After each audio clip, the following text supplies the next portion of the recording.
একদিন ঘন সবুজ বনের ভেতর একটা ছোট্ট হরিণ ছুটোছুটি করছিল। তার নাম ছিল টুটু। টুটু ছিল খুব দুষ্টু, সারাদিন এদিক সেদিক দৌড়াদৌড়ি করত। কিন্তু তার খুব মন খারাপ ছিল, কারণ তার তেমন কোনো বন্ধু ছিল না। একদিন টুটু ছোট্ট একটি নদীর ধারে খেলতে গিয়ে হঠাৎ দেখল একটা খরগোশ কাঁদছে। খরগোশটি বলল, আমি লিলি। আমি নদীর ওপারে আমার মায়ের কাছে যেতে চাই, কিন্তু এখানে অনেক পানি, আমি পার হতে পারছি না। টুটু বলল, তুমি কাঁদছ কেন? টুটু একটু ভেবে বলল, আমি তোমাকে সাহায্য করব।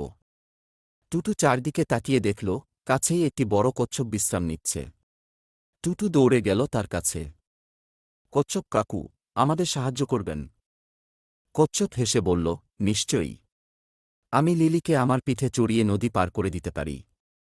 কচ্ছপটি লিলিকে ধীরে ধীরে নদীর ওপারে পৌঁছে দিল। লিলি খুশিতে লাফিয়ে উঠল, ধন্যবাদ টুটু। ধন্যবাদ কচ্ছপ কাকু।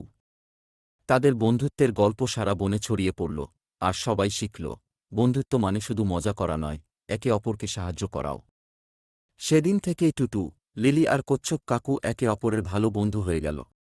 তারা একসঙ্গে খেলত, গল্প করত, আর একে অপরকে সাহায্য করত। আমাদের চ্যানেলটি যদি তোমাদের ভালো লাগে চ্যানেলটি সাবস্ক্রাইব করো, আর সাথে একটি লাইক করে দাও। ধন্যবাদ সবাইকে।